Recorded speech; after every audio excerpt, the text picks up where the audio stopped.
Fala pessoal, tudo bem com vocês? Sou o Kevin do Código Raiz e hoje eu vou apresentar destrinchando um cargo de dados usando o Calor de Manaus e a jornada dos dados. Então é basicamente uma apresentação explicando como seria cada um dos cargos de dados, de ciência de dados, engenharia de dados, análise de engenharia e assim vai. Primeiro, quem sou eu? Sou o Kevin Takano, né? E eu sou engenheiro de Machine Learning no quinto andar. Então, primeiro contexto, para vocês entenderem um pouco mais essa apresentação, preciso que vocês liberem um pouco a imaginação de vocês. Então imagina um universo paralelo da Terra 2, ou seja, tem a Terra 1 e a Terra 2, assim como o universo da Marvel. E aí na Terra 2 a gente tem o quê? A gente tem o Brasil 2. E se a gente tem o Brasil 2, a gente tem a Manaus 2. E para quem não sabe, Manaus 2 é quente pra caramba. Manaus é muito quente, né? E como é muito quente, né? A gente sabe que tem uma empresa, né, que se chama Mebol, que é uma empresa de e-commerce do Amazonas. E lá a gente tem no site da Mebol a gente tem venda de eletrônicos móveis e inclusive ar-condicionado, né? Então nessa empresa, a gente quer que muitos ar-condicionados e ventiladores sejam vendidos. E por isso, na Mebol, eles querem o quê? Que se crie um sistema de recomendação de vários produtos deles, incluindo os ar-condicionados e os ventiladores, claro. Então, a ideia é basicamente que eu pegue dados de usuário, né? Dados de usuário de uma Joaquina, por exemplo, que a Joaquina vá lá, faça a compra nesse sistema de recomendação, a gente usa e aí a gente usa o modelo de machine learning e para assim a gente gerar uma recomendação e a partir dessa recomendação a Joaquina comprar de novo e ficar nesse ciclo várias vezes. E agora, o que vocês têm que entender é que na Mebol eles vão precisar criar um time para o seu sistema de recomendação e existe uma jovem Alissa, que é uma jovem formada em ciência da computação, que olha essas vagas da Mebol. E a Alissa, que é formada em ciência da computação, ela fez pesquisa em iniciação científica em redes neurais e por isso ela está super empolgada em criar muitos modelos como cientista de dados, né? Que legal. E aí, no decorrer do ano, a Alissa consegue uma vaga de estágio de ciência de dados na Mebol, né? Só que ela então quebra a cara na área de ciência de dados, né? Por quê? Bom, ela percebe que passa 50% do tempo apenas comunicando com o time de negócio, criando apresentações. Ela não aplica tanto seu conhecimento de algoritmos, estudos de dados, de programação na graduação, né? E assim ela começa a perceber que talvez Data Science não seja sua área e talvez ela pense em trocar. E aí no LinkedIn ela vê que a área de dados é um pouco bagunçada e por isso não seria tão fácil escolher uma área de dados similar, uma área de dados que fosse compatível com sua carreira. Então, ela pede ajuda a um professor amigo chamado Walter Branco. E quem é o Walter Branco? O Walter Branco é um doutor em ciência da computação na área de machine learning aplicada à clínica. Ele é gerente de dados no grupo Boticário, que é uma empresa de perfumes e cosméticos da Amazonas, com uma cultura muito madura em dados. E aí ele fala assim para ela: olha, para entender o cargo de dados, a gente precisa entender a jornada dos dados, beleza? Então vamos lá. O que seria essa jornada dos dados? É basicamente o ciclo de vida dos dados, desde a coleta até o deploy de modelos de machine learning. Então, primeiro vamos para o primeiro passo, né, que é a coleta. Então, na coleta, o que a gente vai precisar gente vai ter a coleta e extração de dados para futuros produtos. Então, a gente vai ter, por exemplo, a Joaquina, que vai utilizar o web da Mebol e vai ter seus dados de usuários coletados. Então, essa é a primeira fase da coleta. A segunda fase é de gerenciamento e armazenamento. Então, é nessa fase que a gente tenta entender o dado e definir qual infra para os dados. Por exemplo, qual vai ser o banco de dados, se vai ser Redshift, Postgres, Athena. E para essa fase, a gente precisa muito de skills de banco de dados, infra e big data, claro. Tipo, porque a gente mexe muito com muitos dados.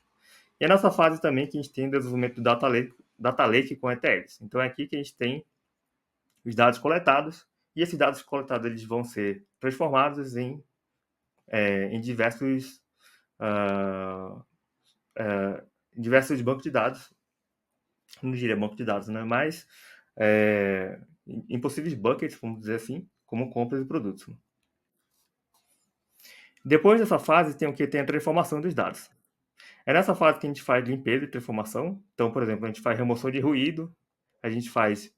A gente tira preços negativos. Então, um exemplo, como você está vendo na imagem, é trocar o preço de que está com vírgula para ponto, né? Isso é um exemplo de tratamento de dados. E para essa fase, a gente precisa de skill de criação de pipelines, big data, algoritmos e, claro, de transformação de dados, né? Que é uma coisa bem específica. Depois dessa fase, as coisas mudam um pouco, a gente tem a fase de exploração e análise. Então, é nessa fase que a gente tem observação de análise de padrões, de análise estatística, segmentação, e nessa fase que a gente ajuda a tomar decisões de negócio. Para essa fase, a gente precisa de skills de análise de dados, de comunicação e de visualização de dados.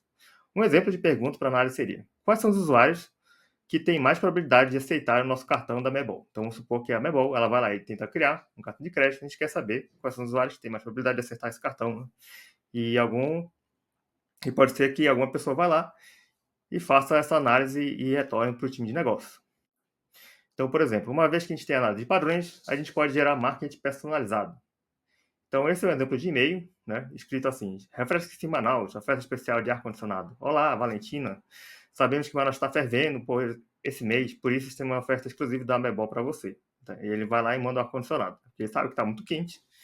E é isso. Com a análise de dados, a gente consegue encontrar esses padrões e encontrar usuários segmentados. Depois dessa fase, tem a fase de aprendizagem e otimização. É nessa fase que a gente tem a criação de modelos inteligentes para previsão de comportamentos para impulsionar o negócio. É nessa etapa, então, que envolve pesquisa e otimização de parâmetros. Então, para essa fase, a gente precisa muito de machine learning, estatística e comunicação. E um exemplo dessa fase é a criação do modelo de recomendação do site da Mebol, que eu comentei. Então, a gente vai lá, a gente vai criar um notebook, no Jupyter Notebook, e criar um modelo de sistema de recomendação.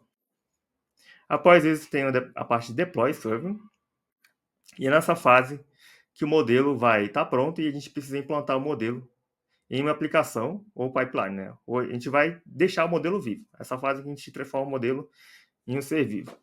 Então, é lá que a gente vai criar uma API ou criar um pipeline, criar uma coisa no Airflow, coisa do tipo. Então, essa é a jornada dos dados, né? Vem da coleta, gerenciamento, transformação, exploração e análise, aprendizagem e otimização, depois server, e tem um caso especial ali que é melhor, que eu vou comentar depois. Então, agora que vocês sabem o que é a jornada de dados, a gente pode entender o que são os cargos dos dados.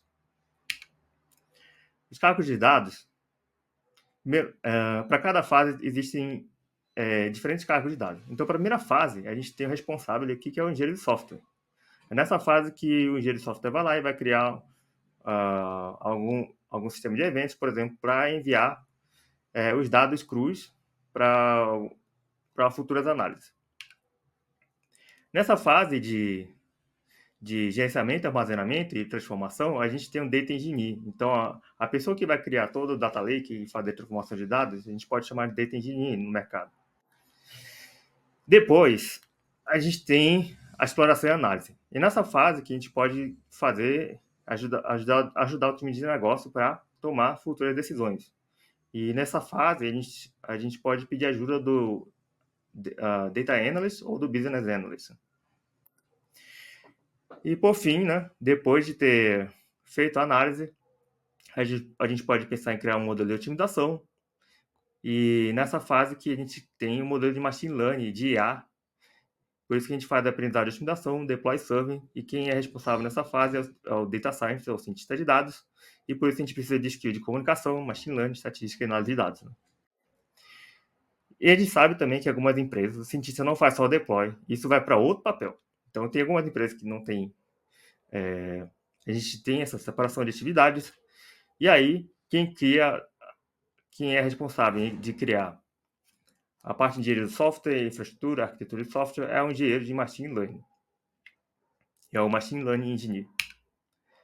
E aí, existe um outro caso também, que a gente sabe que quando o número de cientistas é muito grande, a gente precisa ter um pouco mais de cuidado com o ciclo de vida e a infra de modelos, né?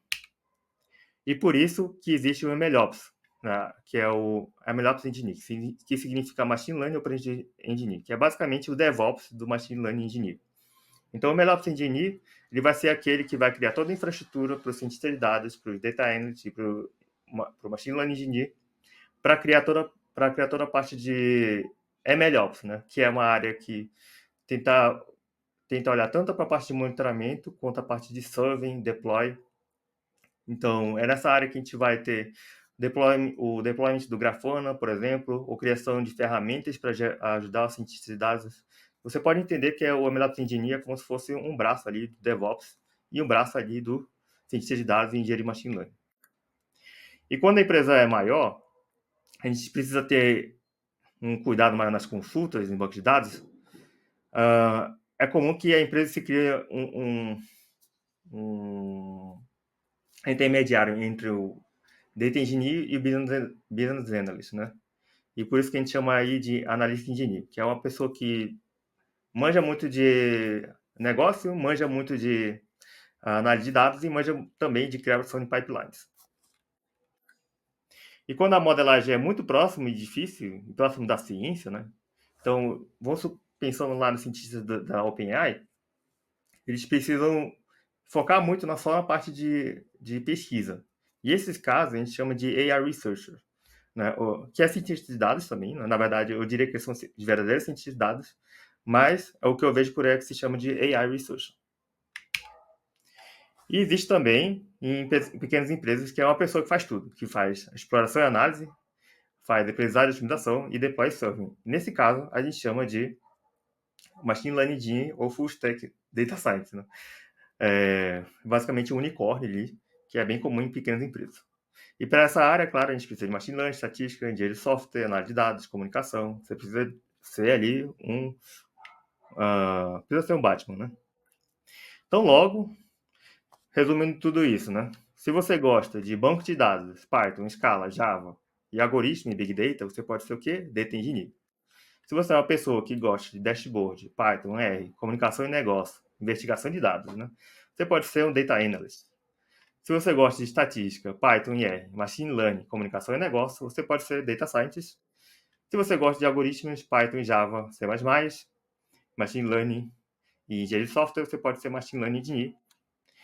Se você gosta de algoritmos, Python, Java, comunicação e negócio e Big Data, você pode ser Analytics Engineer.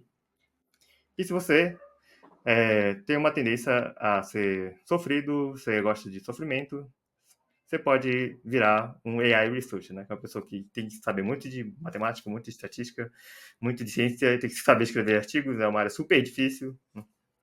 Então, você pode ser AI Researcher. Se você é um cara bem estranho, você gosta de DevOps, você pode ir para Machine Learning. E se você gosta de Machine Learning, engenharia de software, Infra e DevOps, você pode ser MLOps Engineer, né? Só um adendo aqui, é que o MLOps Engineer, ele não tem tanto foco em Machine Learning, é mais DevOps em si, né? Enfim. E é isso, pessoal. Espero que vocês tenham gostado. Basicamente, um resumo aí do que seria cada uma das áreas. É claro que isso foi baseado na minha experiência, então isso vai mudar conforme a visão de cada pessoa, né? Mas eu acho que resume bem o que a gente vê no mercado.